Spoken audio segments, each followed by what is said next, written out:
evening, ladies and gentlemen, and welcome to the Mahoning Drive-In Theater, the largest single-screen drive-in in the United States. We're certainly glad you could be with us this evening, and don't forget the concession stand is open with all kinds of great things to eat and drink.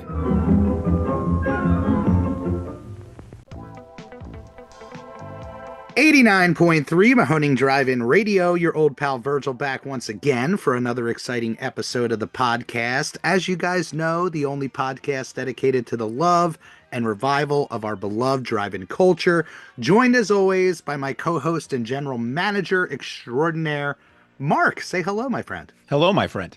We are revving our engine to begin our 2026 season, but across the country, of course, many drive-ins are also revving their engines to get ready for their big opening for the 2026 season. And we figured, hey, what a perfect time to bring back an installment of our Owner-Operator series, the beloved Owner-Operator series that not only we love, but the listenership loves as well. And today, a real treat as we're joined by Miss Mindi Jarman, aka Movie Mindy, co-owner of the Cherry Bowl Drive-In in Honor, Michigan, which opened July 5th, 1953, just 4 years after the Mahoning. Welcome, Mindy. So excited to have you. Thank you so much for having me. I am just so thrilled to be here. As you know, we're huge fans of the drive-in and the drive-in culture. It's such a rich history, and you could really go forever digging into the past. But I think the big appeal of this Owner-Operator series is it kind of gives a new perspective to what it's like to have this unique position in life of running a drive-in movie theater. And you are certainly the new generation, just like we consider ourselves, of drive-in owners. So what a treat to have you. Well, thank you. Absolutely. I feel like I'm very new, but also have new ideas, and that makes me new in another way. That's what we always say. We keep our business rooted in the past, but what keeps it fresh is that we have these kind of modern twist ideas. And just like us, I mean, we're big fans of what you do. Just like us, you're not afraid to lean into the gimmick appeal of the drive-in, which for me, even as a kid, was a huge part of it. Yes, absolutely. And I'm not sure if you guys have ever been to the Cherry Bowl. It's in northern Michigan, which is very far from the Mahoning. But when you walk onto our lot, it's like you stepped back into 1950, and it's so different. You know, every drive-in has its own flavor, but like that's the vibe of the Cherry Bowl. Yeah, and that's what we always say. You come through that gate, and it truly is a time machine. The sell for many drive-ins is that they're pretty untouched, and it's such a simplistic layout and business model that it kind of works. All you need is a screen and a building, and you're off and running. It really is that simple, and also not at all. I know, it's another world. Well, we want to learn your history, but before we get to how you became the owner of the Cherry Bowl, give us just an idea of the layout of the Cherry Bowl. It looks like you guys are in a rural setting. Do you guys have housing around? Is it what's the layout like? Area like? So we are in a rural area. Our town has about 350 year-round residents.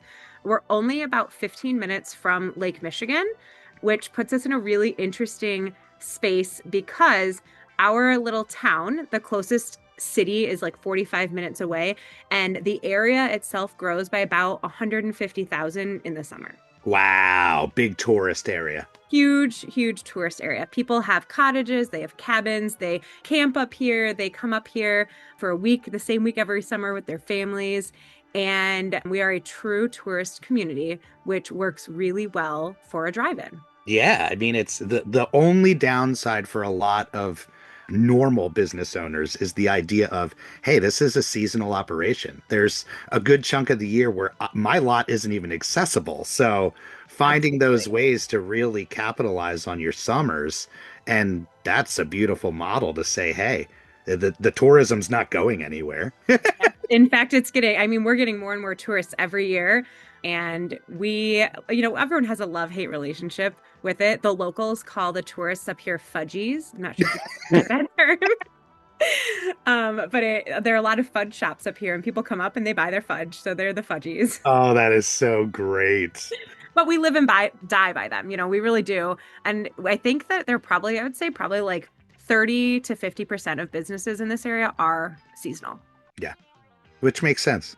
A lot of the owners that we talk to, they've been able to survive for that sole fact of, hey, we have a built-in audience. It's not like some of the drive-ins past where they had to rely on their local community, which forgot about them in the 70s. Mm-hmm. Absolutely. Well, can you give us a little bit of history of the theater in general? As I mentioned, it opened in 53, only a couple years after the Mahoning was born.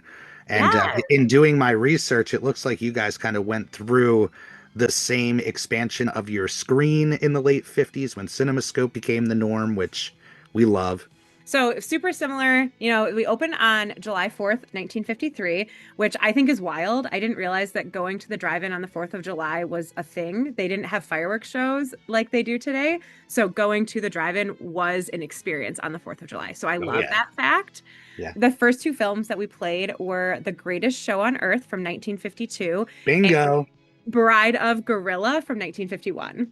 Come on. It's a fun one. I know. I'm so excited. We're going to replay them for our 75th. I can't wait. So perfect. We did the same thing for our 75th. We played back when we started, it was mostly single features, and we opened with a movie called April Showers, which is for a drive-in, a title you don't really want to invoke anything with that title. But we were able to find a film print of that, and we ran that for our 75th. And it was actually a very entertaining film still.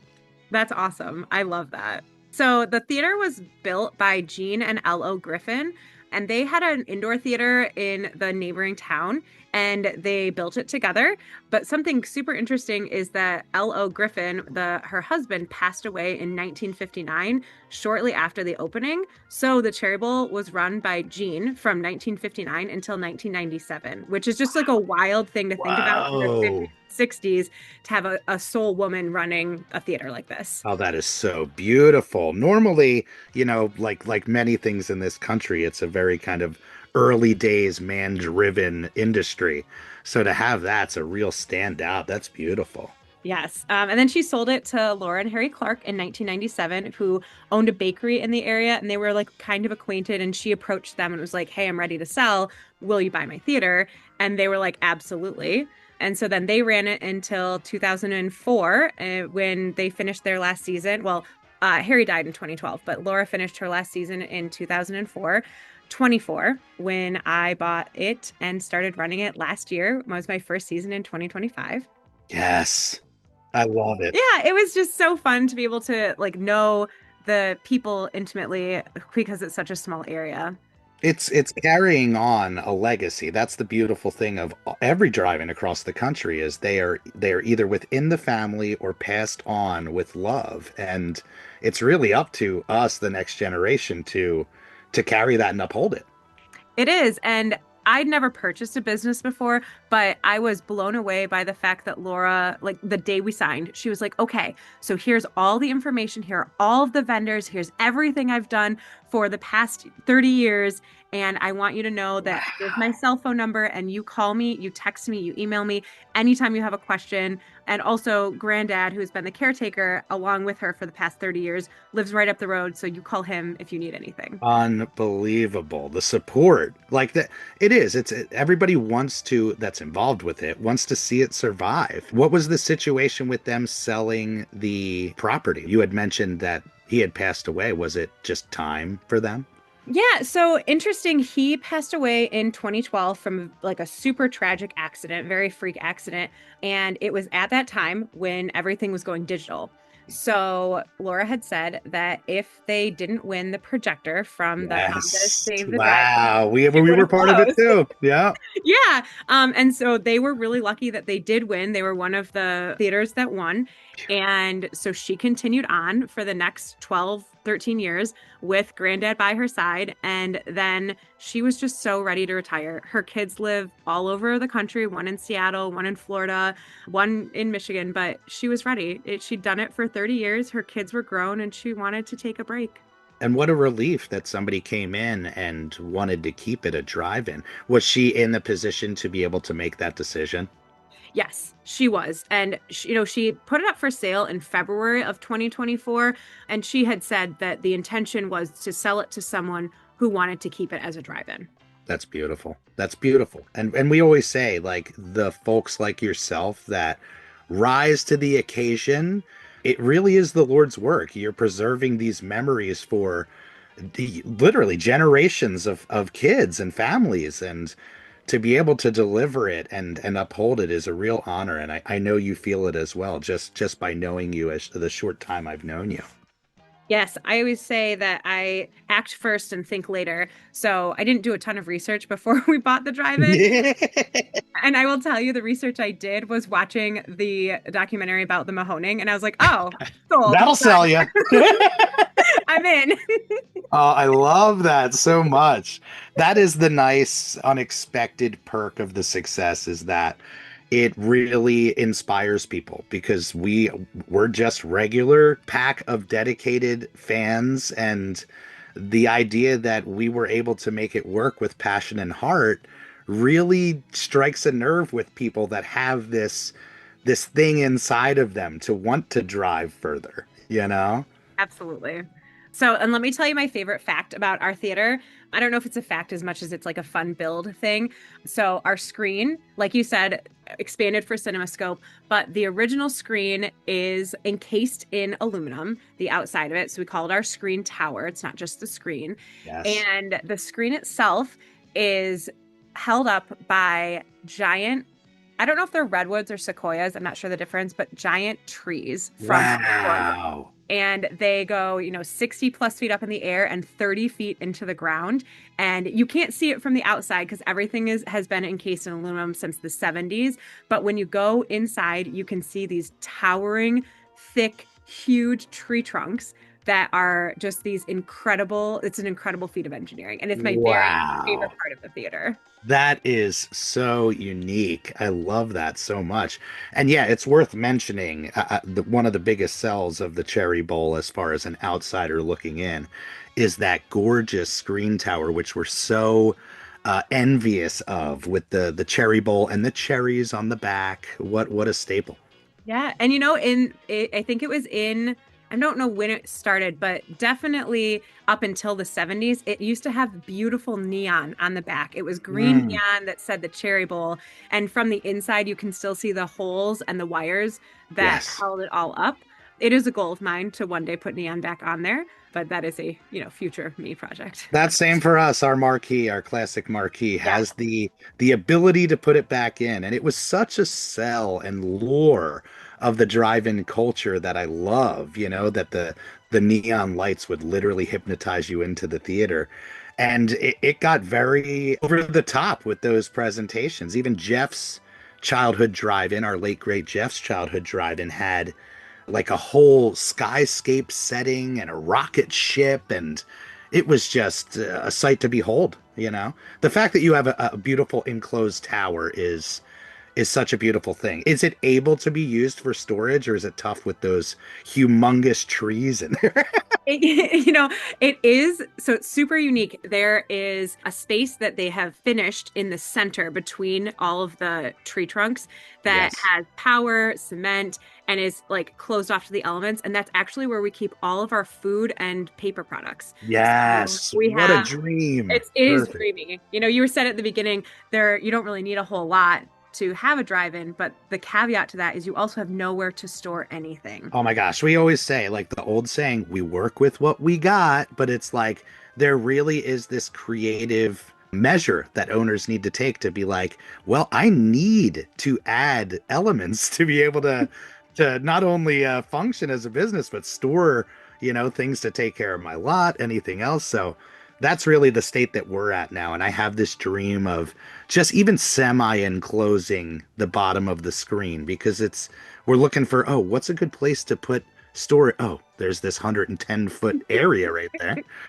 So Yes. I love your story because you're so connected with the Cherry Bowl. From my memory, you used to go there with as a tourist with your family, right? I did. So my husband, John, has been coming up to this area for years and years and years. And after his dad passed, it became a family thing that he and his sisters and their families would all come up. And one day we were like looking around and we were like, oh, the kids are getting older. What are we going to do? And I like was Googling things and I was like, oh my gosh, there's a drive-in. It's literally 15 minutes away from our boat. How did I not know that? And so we started coming and we came every single year, multiple times a year, with his family and just the two of us. But it was the first drive-in I had ever visited. I had never been to a drive-in until I was almost 30. Wow. And you were hypnotized by your theater. I love that. Immediately. I don't know if I've shared this with you, but I didn't grow up in a movie family. My mom was like, "Oh, movies are so long. We hardly ever went to the theater. It just, we would watch Disney films, but that's about it." And so I never really like had a draw to go to the movies. But I tell you what, the Cherry Bowl hypnotized is the right word. Yeah. Every single year, I was like, "Okay, well, let's go to the drive-in. Let's not fish. Let's go to the drive-in. We don't need to be on the boat. Let's go to the drive-in." It's pulling Um, you. Yes. and John was so sweet. He was like, he loves to fish and he would be like, all right, well, tonight the waves are a little big, so we'll go to the drive-in instead, or we'll get up early and go fishing so we can go to the drive-in. And he fell asleep through every single movie ever. He's the morning fishing owl, you know? Well, and the sun up here doesn't set until 10:15 in the middle of summer. So we're not on screen until 10:15, 10:30. And then you get a double feature, you're up until 4 o'clock in the morning. It's dedication, especially these new movies that seemingly get longer and longer and longer. Yeah. So we mentioned your gorgeous screen tower. Let the people know, do you have any other kind of staples to your drive-in, whether it's roadside or otherwise? Yes. So we have a cow and a chicken. Whoa! So do we, funny enough. It's a different story. Well, they're yes, we have a chicken. We have chickens for sure. We have two chickens that wander over from the neighbor's house and just kind of hang out during showtime or up until showtime. But I think yours is a little bit different, right? Yeah. So ours is a giant. He's got to be at least 7 feet tall. He's a concrete chicken. And I say he because he's actually a rooster. And he has been painted with a vest and quite a getup. He's wearing Stars and Stripes Forever. And he's very handsome. Oh my God. Well, talk about an attention getter. So, and then make a right at the giant rooster. Right. Don't go past him. And then we also have a pink cow who, instead of spots, has cherries, or I guess she has cherries in her spots, and some big red lips. Oh my gosh. So do people perfect. do they kiss the cow for good luck? I've never seen anyone kiss the cow, but certainly they stop when we're open and when we're not just to take a photo. Yeah, it's having something like that goes so far. Even our marquee, which we had to repair from wind damage early in our run at the Mahoning, it's such a staple for people. Like, it's not a trip to the drive-in unless you get that selfie in front of that marquee. Absolutely. Do you guys have a marquee roadside, or is it? I think I might have seen. Yeah, we do. I don't actually know the history of the marquee. I know it's older, but it unfortunately doesn't have any of the cool neon. It is red and it says the Cherry Bowl, and we have, I think, 4 lines for beautiful marquee letters, and we use it regularly every week. Obviously, we change the movies. So Yeah, it's a staple. It's always. That's the hard thing now for especially those drive-ins that rely on locals is in the new era, you can't just put an ad in the paper and hope people are showing up. So unless it's this kind of connected social community, a lot of people rely on, hey, somebody's going to see what we're playing. Yeah. And it's funny because my manager has worked at the theater for close to, I think, 20 years. And he's like, we got to change the marquee. I'm like, shoot, I forgot about the marquee again because I never look at it as I drive by. One of the standouts, a lot of theaters now have kind of ancillary things that families can do when they show up on the lot. Do you guys have some things around the lot that families can do? We do. We have an adorable 1950s inspired putt-putt course, which I Come on, that's amazing. so granddad and his grandson took probably about 10 years to rehab it. It was in very terrible disrepair, but now it's adorable and it is completely 100% handmade. You know, it's not like you're going to one of those putt-putt places with the airplane that's crashed in and the alligators, I don't know, like all the Fancy, yeah, stuff. totally. Yeah. No, this is like plywood that granddad turned into a cube, and we have rotating dice that have cherries for the little dots. Yes, DIY is the Yeah, drive-in way. and it is, but the thing is, it's so kitschy, and it's something that you would find in the 1950s, and it really plays well. It's super cheap, right? We charge like $3 to $5 depending on the year to play. It's not expensive. It's 18 holes, and it closes when the movie starts. It's just fun. Oh, that is such a memory maker. You know, for a lot of us who grew up with the drive-in culture, the playground was a staple. For a lot of us, a very dangerous playground. But We have it a is. playground too. Yes, no, that's perfect. But as a kid, that is such a sell. You know, you come with your family. The movies I always looked at as a kid as secondary. It was about that experience and to have extra fun for a kid. Bingo. Yeah, and we talk a lot on our lot about how we are a movie theater, but we're not necessarily in the theater business as much as we're in the experience business. Oh, yes. And that comes from the idea that like our playground, I'm not sure when it was put in, but like I know that if we were to make changes to it, we'd have to rip it all out and start over because I don't think we'd be insured if we started Yep. you know, we've got a big giant concrete tube and like the metal swings and you know some of the stuff that we grew up with or that maybe is even older than us, but you wouldn't find around anymore. Sure. The monkey bars became a thing of the past Oh when, yeah. no more scraped knees. Yeah. Huge sell for the movie theater and drive-in experience for a lot of our listeners is the food aspect. And a Mahoning fan is a fan of the concession lobby. But for you guys, I love that you call your lobby or your concession building the diner. Can you give us a little history of what you guys do there or layout of what you guys do? Absolutely. So it is a true concession stand. I'm not really sure when they started calling it the diner, but to my knowledge, it has been called the diner pretty much from the beginning. It has been through many iterations. The girls used to wear poodle skirts. They used to have to wear heels, which is just so cute and kitschy on our dirt lot. I love that. But the thing about the Cherry Bowl is that again, you're stepping back into the 50s. So you walk into our diner and it's the cafeteria style. It has not been changed since 1953. Yes. At least not in a memorable way. We still have Harold, who is our 1953 popcorn popper. He is on full display, popping popcorn every night, all night. Wow, that's beautiful. We actually have 4 Harolds that we use for parts because I'm not sure where else we'd get parts for him. It's like our projectors. Anytime Yes. something comes, it's like hoard it. Please. I know. We were like, Granddad was like, now don't get rid of these because you're going to need them for parts. And I was like, Granddad, I'm calling you. What a treat. Wow. And when So, you say cafeteria style, I take it's just like us with the self-serve line. so you know what's interesting is it's not self-serve. Everything is behind the counter, but you go to each station. So first you've got our popcorn, then you ask someone for your hot food. Work your way down the line, Yep, totally. work the way down the line, and then you pay at the very end. That's so cool. That is such a kickback experience. And even when newcomers or newbies come to the Mahoning, it takes them back. Like, we help ourselves. How does this work? I think my favorite is when people come in and they haven't been in a while and they're like, this looks like it did when I was a kid. You haven't changed it. And I'm like, you're right. Yeah, It's the love same. that. Yeah. The memories. Like you said, we're not selling movies, we are certainly selling memories. That's what I always say. Yeah. So, very intrigued by your popcorn situation that you have going on at the theater. We have bags, we have extra large bags, and we sell a seasonal bucket.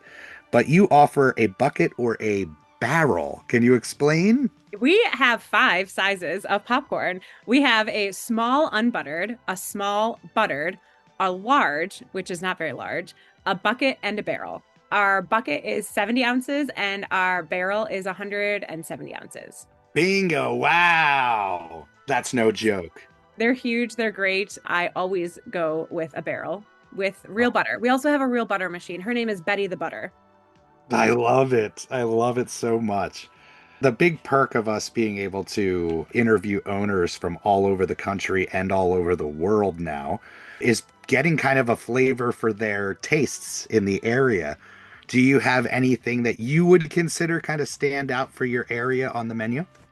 I would. Anything cherry related. Oh, cool. My gosh, of course. Talk about the perfect gimmick to just lean right into, baby. Yep. So Northern Michigan, specifically Traverse City, which is the nearest city about 45 minutes away, is known for cherry production. And I don't know the history of why it's called the cherry bowl, other than maybe the shape, but we really lean into that. So not only is everything like painted with cherries, cherries are on our logo and everything, but we also have some like unique cherry flavored things. So we will always have a cherry soda and a cherry slushie in our lineup, 100% no matter what. Perfect. And then we also offer things like cherries on pizza.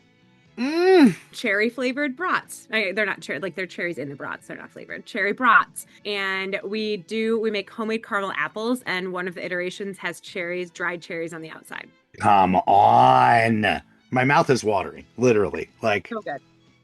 Amazing. I also saw you guys offer fried pickles and fried mushrooms, which is not something you see everywhere. Oh, that's so funny. I never think about those as being unique. But yes, pickles, huge fan of fried pickles, really fried anything.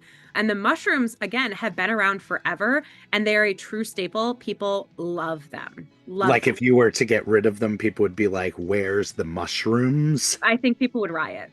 I get it. I totally get it. We create these kind of fandoms around our space.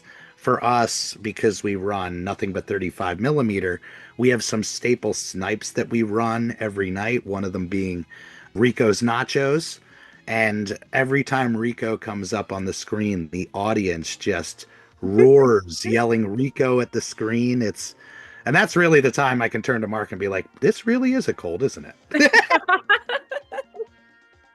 Speaking of 35 millimeter, you guys are doing the Lord's work. Normally the case is, hey, 35 millimeter went out in 2014, as did our machines. You guys still have your machines on the lot and still use them. Am I wrong? We do. So we have, I think this is the case for a lot of drive-ins, but we have, I think, almost all of our projectors that we've ever had still on the lot, including our original carbon arc projector, which I found in the screen tower in the dirt, buried basically. Yeah. But we have our digital projector, and then we have a 35 millimeter right next to it. I'm sure you guys have two 35 millimeters next to each other. So same setup, but one of them's digital. And we still do our pre-show and our intermission using 35 millimeter. Fantastic. So perfect. And that's really the element now that people can do to not only add to their experience, but really keep the medium alive. Because we always say, if nobody's running this stuff, it becomes useless. It's a dead medium, truly. And I think it's really interesting because we talk about the Cherry Bowl as if it is a living museum. And it is. We have so many things from 1953, the speakers, the heater, the popcorn maker, the buildings, but being able to show what film used to be and then go to the digital and then go back to what it used to be and then go back to the digital gives kids and people a really interesting look into the history of film and to a way to experience it. Absolutely. And, we have gained our notoriety because we're the last remaining full-time 35 millimeter drive-in. And the most heartwarming aspect of doing this is parents on their knee explaining to kids the magic of cinema, the 24 frames, us being able to give them a little, piece of memorabilia to take. It really creates those memories and really probably locks in the future cinephiles and filmmakers that, are going to be the cornerstone of the industry. Absolutely. One of my favorite things to do is to bring, so when you come to the Cherry Bowl for the first time, you get a certificate and it says, I saw a movie at the drive-in, the Cherry Bowl drive-in. It says the movie, the date. But then I like it when people come into the projection room to receive their certificate so that they can not only like be here, but also experience and actually see with their own eyes, like this is a real film and like this is what our projector looks like. But we also have the original vacuum tube speakers. That's how our sound is powered, the original vacuum tubes. Come on.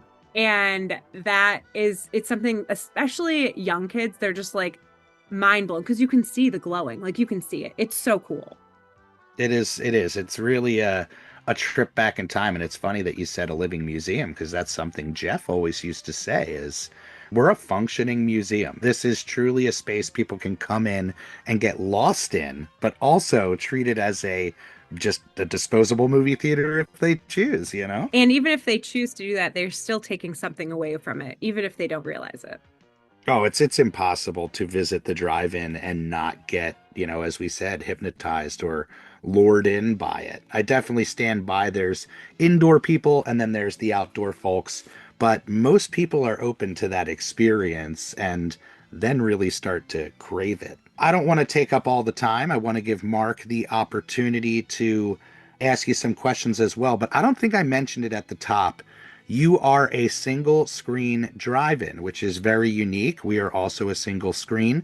A lot of drive-ins over their history have added screens to their lot to, make best use of their space. But to have an all original one screen, single screen theater really does help with creating this uniform event space that everybody can come and focus on that one piece of the show up on screen. Yeah, I have been now that I own the Cherry Bowl, I've been to many other drive-ins, and my favorite drive-ins are single screens. And I don't care what's playing. I literally never look. I just want to go. Yeah. Mark, what do you got for Mindi? Speaking of speakers, it is somewhat unique as we record this 2026. That's the year, right? 2026. Great. Yeah. I'm so stuck in the past. Sometimes I have to think about it.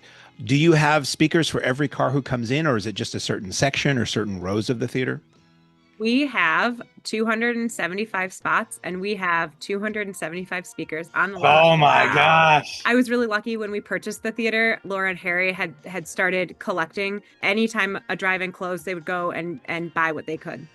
So and I maybe shouldn't say this out loud, people are going to come to my theater and ransack it, but we have, I would say, close to 1,000, if not more, extra speakers on hand. Wow. Brilliant. It is amazing. Granddad, I've spoken about him. He was the one who was the caretaker, and he showed us how you change all the cones and, make sure all the connections are correct. And we go through every single week and every single night. We listen to every single one.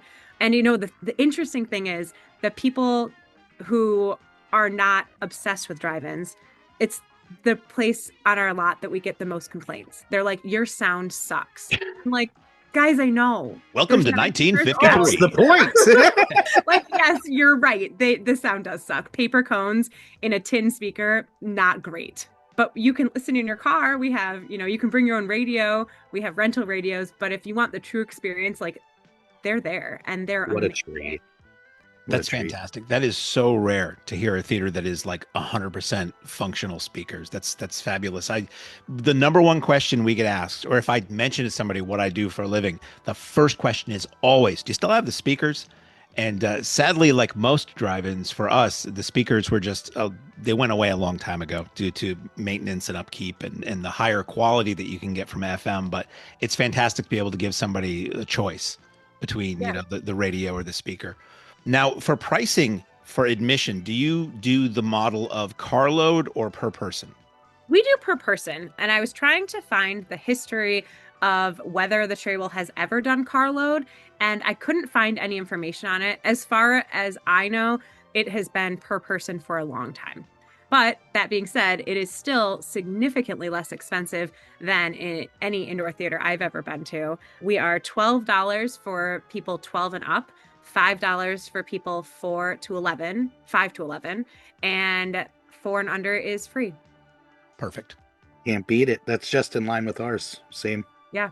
What kind of films do best for you? Like for us, Horror does really well, but we also do well with family things. Some theaters tend to be more for family titles, some are more action. Like over the year, from what you've gathered, what are your strongest performers? It's such a hard year to look at, right? 2025 didn't have a ton of great family releases. Yeah. At least not in the summertime. They had a great ton of great releases, but they weren't a ton of family releases. So I'll talk historically. Before we purchased the theater, they played family-friendly films and they would not play anything above PG-13. Wow. Never any horror. It was just 100% family friendly, which we love. We are a tourist area. Families come here. That's what Makes people want. sense. Yeah.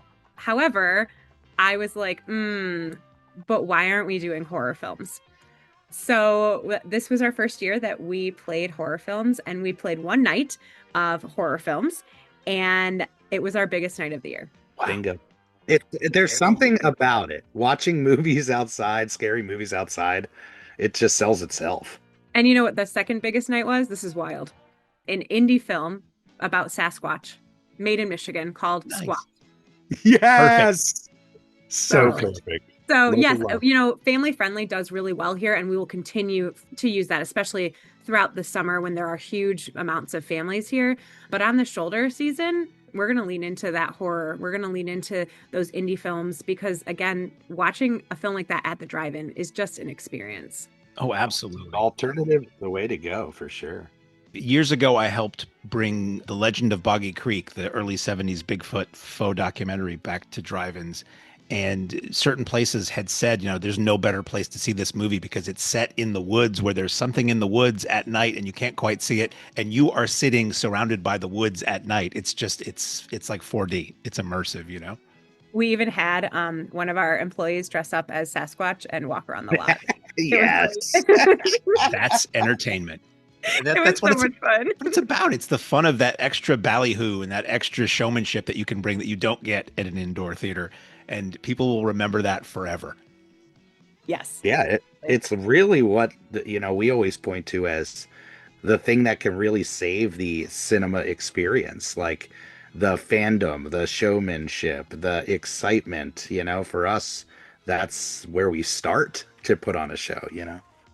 I saw that you are one of 8 drive-ins remaining in Michigan. Do you have any that are close to you, or are you really the only drive-in for miles and miles? We are the only drive-in in northern Michigan. The closest drive-in to us is about 2.5 hours away.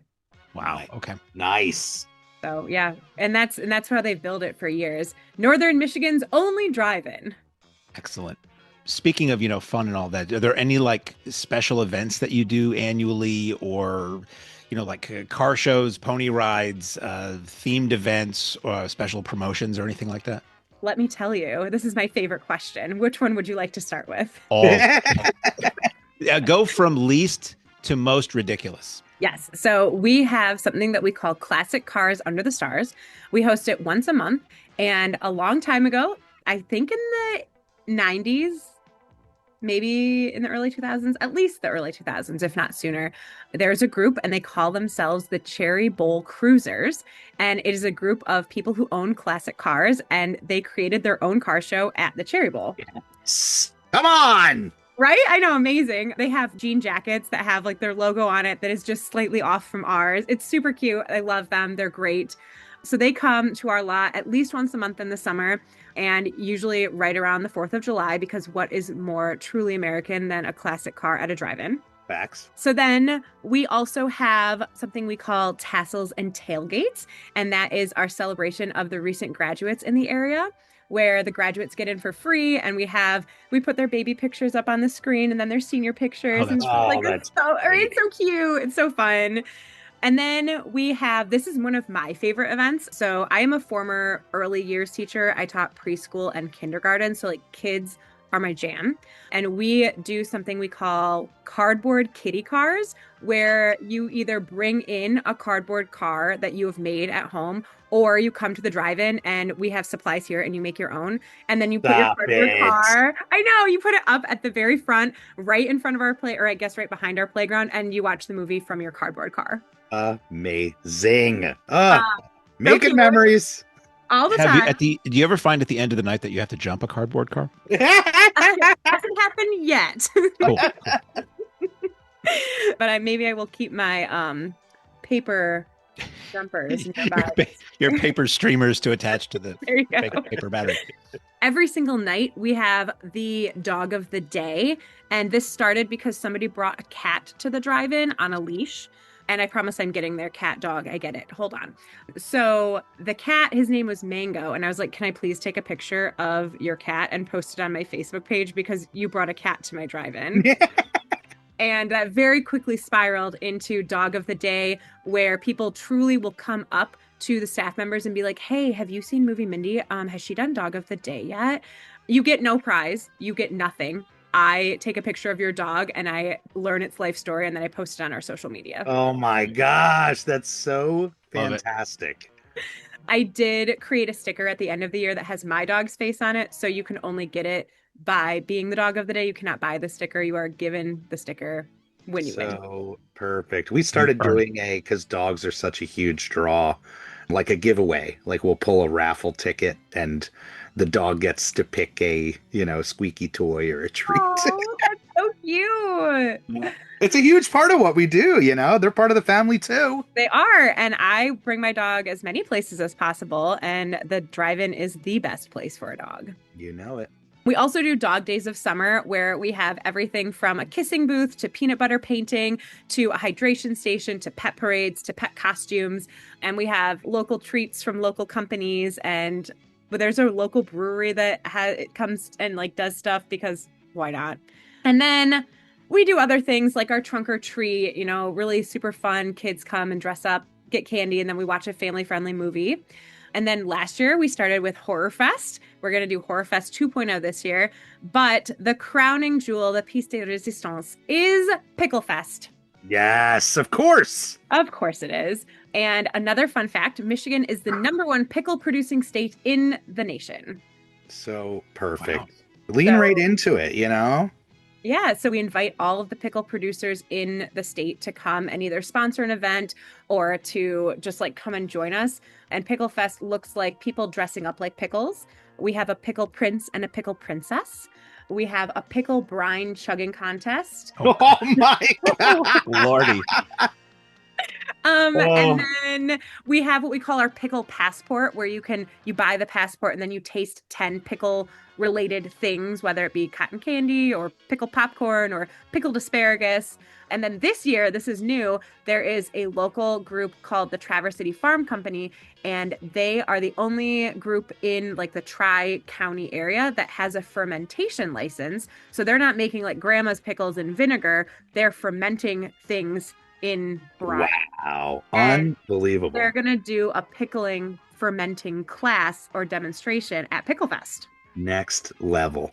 And Next level. What time do you open the lot for Pickle Fest? Because that's a sub question is what time do your gates usually open for just a movie night? But for Pickle Fest, when do they open?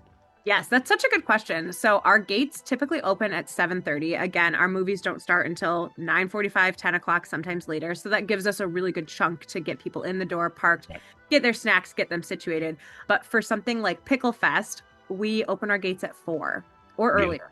It's a happening. It's an all out happening. Yeah, come for the pickles, stay for the movies. It's beautiful. And are they pickle themed films, or is there are any?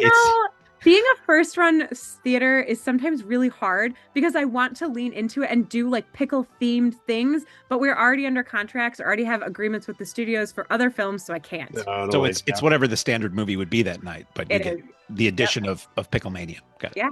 It truly is. But we also have pickle themed. So we had a pickle pizza last year, pickle aioli. We did pickle lemonade. Big seller. Wow. So, you have an adventurous audience. People came from hours away for Pickle Fest. That's fantastic. So cool. Speaking of audience, what is your demographic for the most part? Is it a certain age group that you see predominantly coming out? We see a lot of families during our busy season, and it's interesting because it's generational. People are up here on vacation. They're here with grandma, grandpa, auntie, uncle, and then the kids and the grandkids. So we see really the gamut. but it varies. So Pickle Fest, a lot of young people, a lot of Gen Z, a lot of millennials. For sure, Horror Fest was huge for millennials. Lots and lots of millennials, very few children that night. So And mostly families. being that you're in northern Michigan, how often does weather impact your shows, and like what kind of weather do you get? Like for us, at worst, it's fog because there's really not much you can do to solve that problem. Sometimes we get rain. Do you ever get snow during your season, or are you totally in the clear by the time you open and close for that? Definitely not. A couple of years ago, it snowed on Memorial Day and they got like 3 or 4 inches. Wow. But the difference is that like 3 inches up here is just so normal. You don't even think about it. School's not canceled. You're not late to work. You just go drive in it. And it's just not a big deal. But other than like occasional snow in the beginning or end of the season, we have beautiful weather up here. There is truly nothing like a northern Michigan summer. We sometimes get rain. We are really close to the lake, so the lake effect does affect us. We do get, freak rain showers or big storms because of the lake right there, but it really is the off season. I would say we haven't been able to access our concession stand or projection booth for months just because there were 6 feet of snow, maybe bigger with the drifts in front of the doors. That's insane. I know. We think about it and we're like, yeah, we've gotten 150 inches of snow this year. And people are like, that's so much. I'm like, oh, is it? I didn't notice. Now, one of the things we love to share on the normal podcast when it's just, staff talking amongst themselves here is like wacky stories or memorable moments. Now, in the year that you've been running this place, like for us, we talk about, and we just recently yesterday shared a video that we had internally of somebody arriving on a motorized unicycle. There was one day that I looked at our snack bar during a show, and there were people who had like a small fishing boat attached to the back of their car, and they had backed in, and they were sitting in the back of a fishing boat watching the movie. We've had wedding proposals, all kinds of things like that. Has anything memorable like that occurred to you guys over the last year? Over the last year, there were so many firsts that I don't know that I could put it into words, but no, nothing like super exciting like that happened. A lot of people came for the first time because we had so much publicity because the theater was sold. So a lot of people came out of the woodwork and they were like, we've never been here. We live 15 minutes away and we had no idea there was a drive-in, which I'm sure you guys get all the time. But that was it was such a humdrum year, but also absolutely everything was so exciting that nothing happened. For us, it's just like so much happens. I always feel like I need to write it down or I'll forget it because the next week there will be something else ridiculous or wonderful that happens. Yeah. It's every night, every night there's something crazy that's going on at the drive-in. It's just part of the job. So as somebody who has been running a drive-in for 1 year, you've got 1 year of experience now, and we see so many drive-ins that are coming up for sale lately, the last year or two. Is there any advice you would give to somebody who's thinking of taking the plunge, or anything that you wish you would have known going in that you can impart to them? What a trick question. Don't share the secrets. I think that I would approach this in so many different ways, right? If somebody came to me and they're like, we want to buy a drive-in, the first thing I would do is like completely write them off and be like, are you sure about that? Do you know what you're getting yourself into? But of course I would never say that to them. That would just be in my brain. I'd be like, you sure? But I think the first piece of advice I would give them is 100% yes. Jump in and do not think about it. Don't think too hard. Just say yes to everything. And the second piece of advice would be that you need to be extremely passionate about the history and the future of your particular drive-in. Drive-ins as a whole have a huge history, but you need to be really into your drive-in because that's what's going to drive your success. And then the most important thing I would say is that you cannot be afraid to do things differently. A case study is the Mahoning. The Mahoning was like, oh, digital? Don't know her. Let's try something else. And again, you guys have a cult following. And I think that proves that doing things your own way and doing things that are going to be of value to your theater and your history are going to be more successful than following anyone else's model. That is so So spot on, you know. For us, we always looked at what we do as like the alternative choice to the traditional drive-in. And a lot of that was motivated because there's several right down the road from us. So it was always this, what are we going to do to stand out? And those early years, you know, a lot of the choices we made were out of necessity because we had nowhere to turn. But I always tell people be open to, you know, those things that, you know, like you said, are totally against the grain.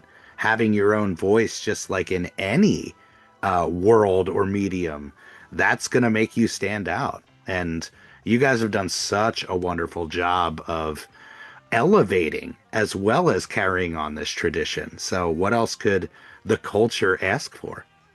Well, I appreciate that. I was speaking with someone recently and they were like, "Oh yeah, we sell out every weekend at our drive-in." And I was like, "Get out of town." Like, I don't know that this drive-in has sold out at all in the past 5 years Yeah, since. what's that look like, you know?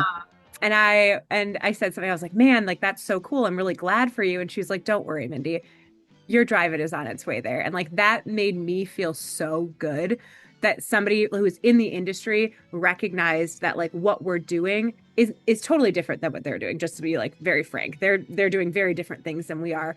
But she sees the drive, the passion, the like fury with which we are trying to reignite the love for this particular drive-in, and by doing so the rest of the drive-ins in Michigan, and then by doing that the drive-ins in America and all over the world.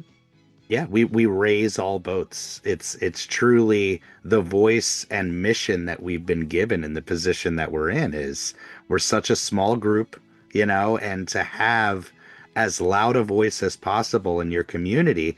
And it's nice because a lot of them are the centers of their community. To have that is really a beautiful position to be in. And I always say one of the biggest sells of owning the drive-in is having this community space. There's not much we all do together anymore. So to have a space where people can come and be neighbors with each other, pretty magical. It is magical. One thing that I see a lot on our lot is people interacting as humans.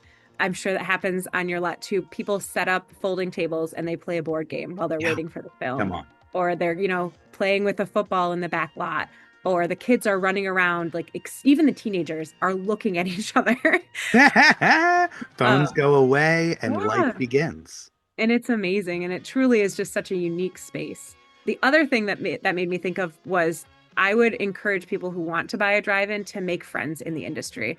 This industry is so unique because there are very few drive-ins that are close to each other. I know you guys have a couple, but most of them are so spread out. And there aren't very many drive-ins that are truly in competition with each other. So that if you can tap into this industry who is full of passionate people who want to see these icons survive, you will be in good company and learn so much so quickly. Such the perfect attitude. And that's, we, Virgil and I, and everybody who works at the Mahoning, we love drive-ins. That's part of the reason we do these owner-operator interviews is because, first of all, we're just fascinated by how everybody else does what they do. And in doing the research and in talking to you today, I'm just like so passionate to get to Northern Michigan as soon as I can because I want to go to the Cherry Bowl. And reading the menu before I had eaten dinner tonight certainly hastened when I ate dinner tonight. We want to shine a light on all these places. We want people to know where everybody is. And, if so much of it is, as you said, tourism, people are traveling through an area and, hey, look, a drive-in. We get a lot of business like that where people who haven't been for decades and they see the marquee and they just come regardless of what's playing. So it's important that we all support each other. And as you said, the rising tide raises all boats. We want everybody to be successful because, it's everybody. It helps everybody for the more drive-ins there are out there. Speaking of groups, you are a part of UDTOA. Could you tell us a little bit about what that is and what you do with that organization?